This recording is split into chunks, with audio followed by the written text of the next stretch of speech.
हर मानदंड में खरे हैं और एक नियुक्ति पत्र का इंतजार कर रहे हैं, वे अन्य बेरोजगारों से भी अधिक आपके कृपा के पात्र हैं।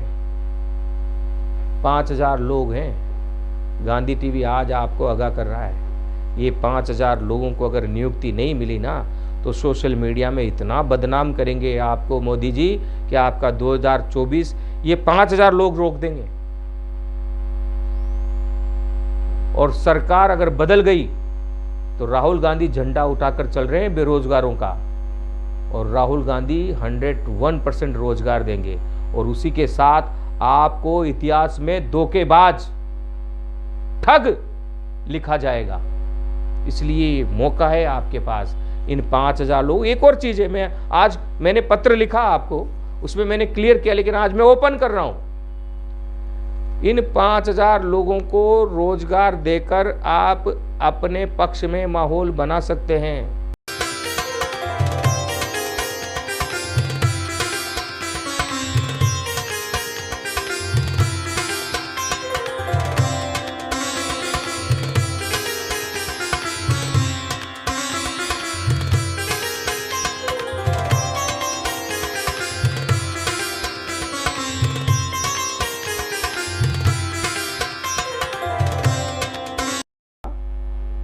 बेरोजगार मुक्त भारत बनाओ सरकार, भारत को विश्व गुरु बनाओ सरकार।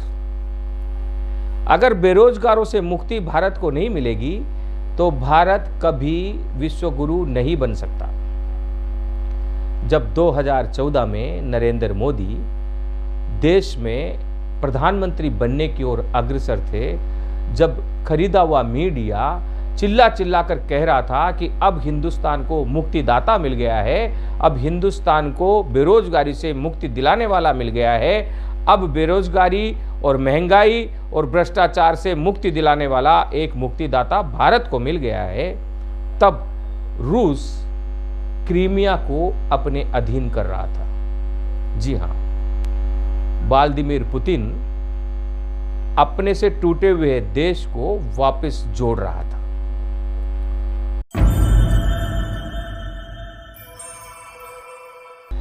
जय हिंद, वंदे मातरम, जय जगत। आज का ये एपिसोड बेरोजगार छात्रों को, बेरोजगार युवाओं को समर्पित आज का ये एपिसोड आरआरबी रेलवे बोर्ड के अनियमितता और दोहरेपन के कारण अनिश्चितता के शिकार हो रहे तकनीशियन भर्ती और जूनियर इंजीनियर की नियुक्ति पत्र के लिए संघर्ष कर रहे मेरे बेरोजगार साथियों को समर्पित।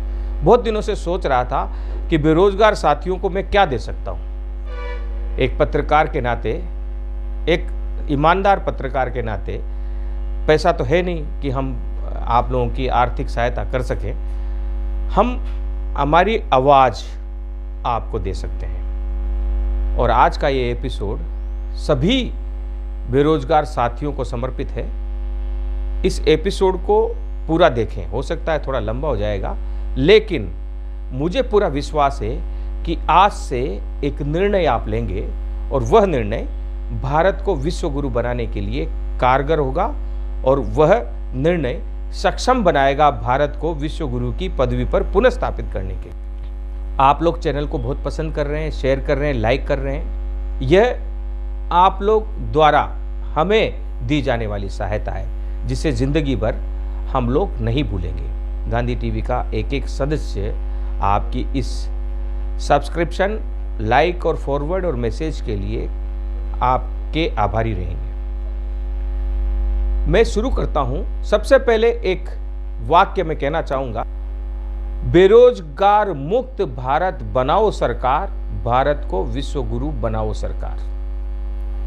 अगर बेरोजगारों से मुक्ति भारत को नहीं मिलेगी तो भारत कभी विश्व गुरु नहीं बन सकता।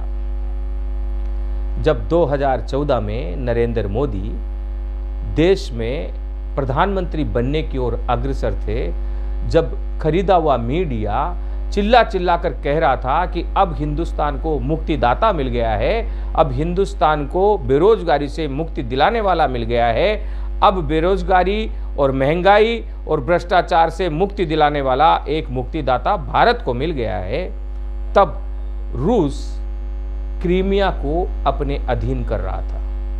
जी हाँ, व्लादिमीर पुतिन अपने से टूटे हुए देश को वापस जोड़ रहा था। और आज जब ये एपिसोड शूट किया जा रहा है, तब ग्वादर में पाकिस्तान का एक शहर जिसकी आबादी मुश्किल से 1.5 लाख है, लेकिन उस शहर पर आर्थिक आधिपत्य जमाते हुए चीन ने वहां पर बड़ा कार्य करना शुरू कर दिया है।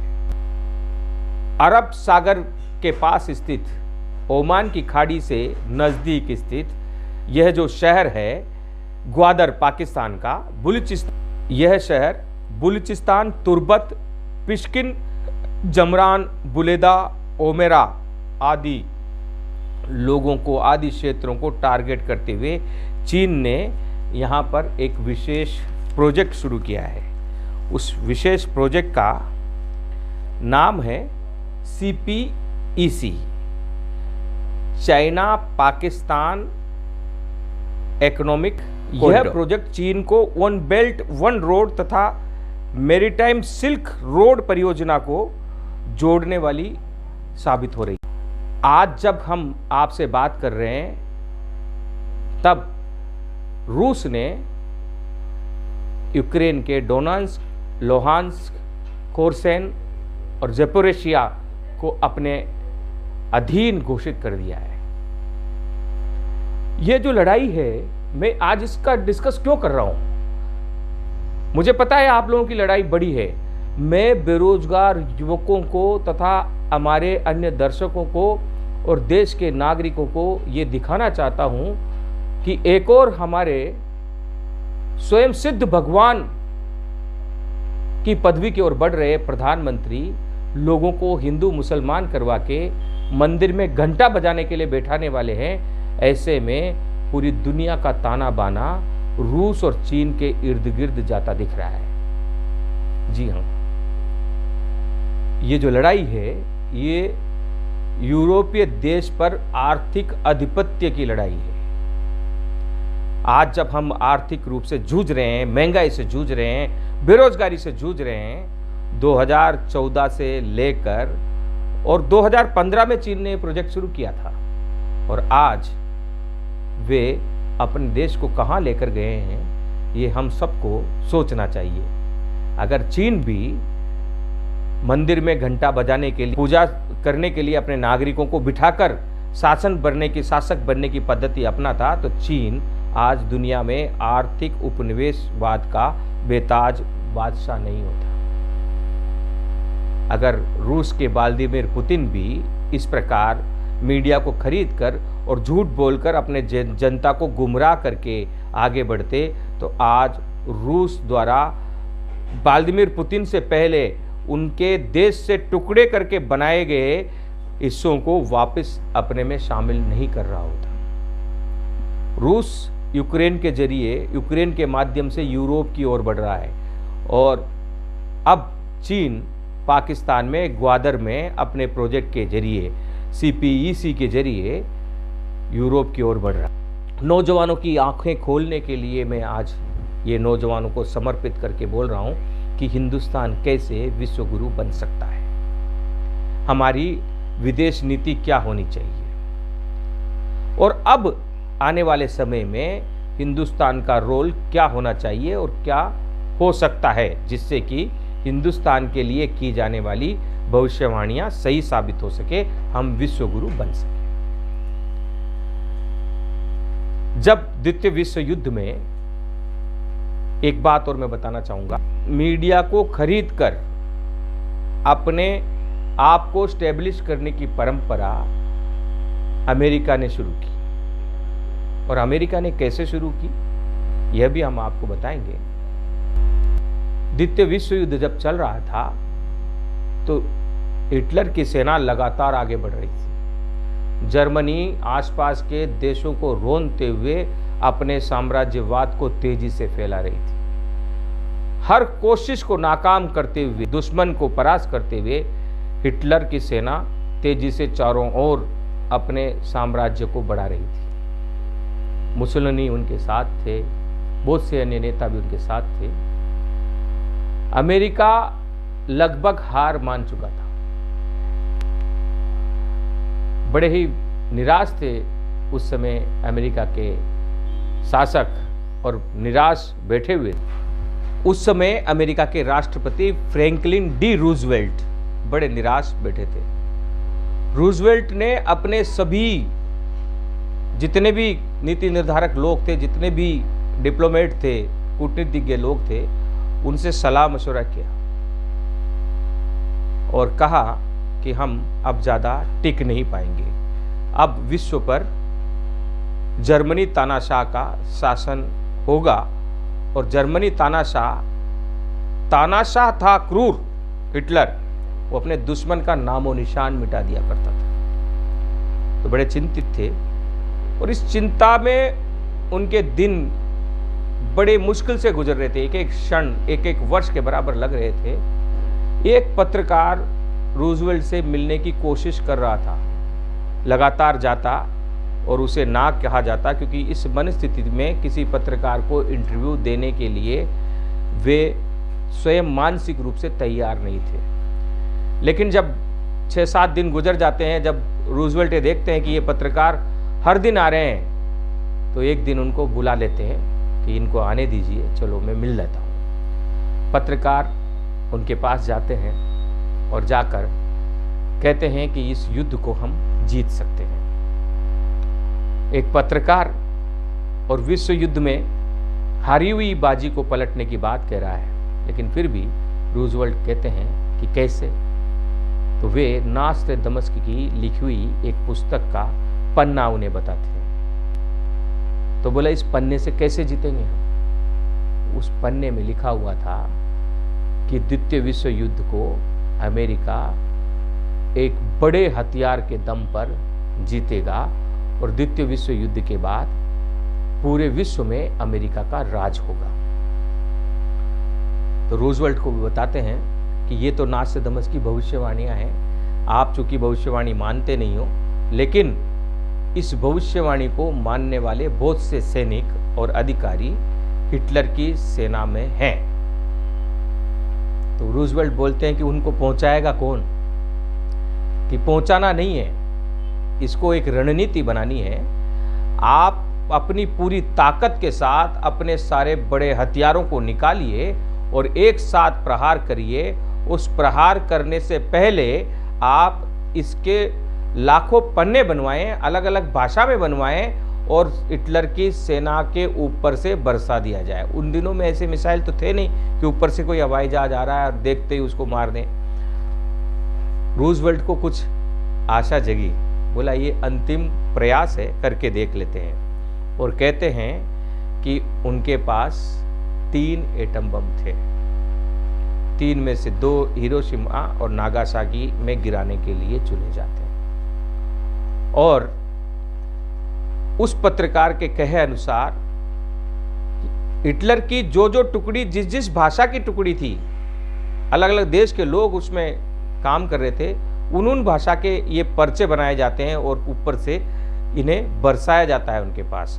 वे पढ़ते हैं और पढ़ने के बाद वे अपने जहन में इसको रखते हैं, लेकिन वे आगे बढ़ते हैं। इसी बीच हिरोशिमा और नागासाकी पर ये बम गिराया जाता है। और लेनिनग्राद में, ये बात इसलिए कहना जरूरी है कि विश्व के इतिहास से मिटा दिया गया है लेनिनग्राद का वह युद्ध जहां जर्मनी तानाशाह को हिंदुस्तानी फौजियों ने रोका था, हिंदुस्तान के नौजवानों ने रोका था। जी हां, द्वितीय विश्व युद्ध में एटम बम और कूटनीतिक तरीके से ताकत का इस्तेमाल करते हुए अमेरिका ने हिटलर को हराया है, यह कहा जाता है, लेकिन हकीकत में जमीन में उनके मनोबल को तोड़ने का काम लेनिनग्राद में भारत के नौजवानों ने किया था। और जर्मनी सेना बिखर जाती है, जो जिस देश में आया उधर के लिए भाग चढ़ छूटता है और एकदम पूरी ताकत के साथ आक्रमण किया जाता है और हिटलर को परास्त कर दिया जाता है। तो ये जो पन्ना था, ये उस समय मीडिया के उपयोग के रूप में देखा गया। बाद में धीरे धीरे अमेरिका आगे बढ़ा और अमेरिका को आर्थिक उपनिवेश की स्थापना करनी थी। तो पहले यूनाइटेड नेशन बनाया गया, जिसमें जीते हुए 5 देशों को शामिल किया गया। चीन उसमें है और बाद में जर्मनी को भी उसमें शामिल किया गया। और इस प्रकार से ये जो मित्र देश हैं, ये मित्र देश सब मिलकर संयुक्त राष्ट्र संघ बनाते हैं और संयुक्त राष्ट्र संघ धीरे धीरे आगे बढ़ता है। लेकिन इस संयुक्त राष्ट्र संघ के गठन के पीछे अमेरिका की उपनिवेशवादी सोच हमेशा रही। तो उपनिवेशिक तौर पर आर्थिक रूप पर कैसे दुनिया को एक कर पूरी दुनिया में एक छत्र राज किया जाए, इस दिशा में अमेरिका ने कार्य करना शुरू किया और विश्व बैंक का गठन हुआ। विश्व बैंक में डॉलर को आदान प्रदान की मुख्य मुद्रा के रूप में स्थापित किया गया।